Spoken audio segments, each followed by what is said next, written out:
Many people prefer to leave the art of frying a steak to the professionals. We're going to show you how you too can fry a steak to perfection. Take a piece of kitchen roll and a splash of oil which is highly heat resistant and wipe the pan with it to apply a thin coating of oil. This is sufficient to brown a steak. Then turn the stove temperature to a moderate setting.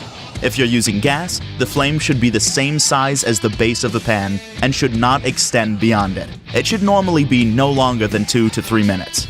You can test the temperature by drizzling a few drops of water into the pan. If the drops dance around the surface like beads, the pan is ready. Now put the steak in the pan and season.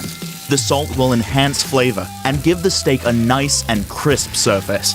If you like your steak medium, fry it for 2 to 3 minutes on the first side.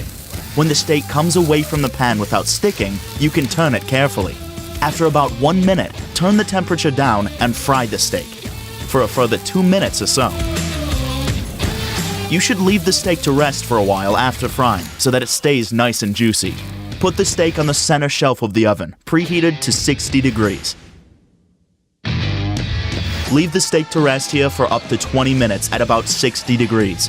You can start preparing for dishing up during this time. The steak is now ready for the last step.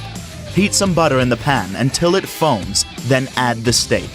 Season the steak with rosemary or thyme and peppercorns and keep basting the steak with spoonfuls of the foaming butter for no longer than 1 minute.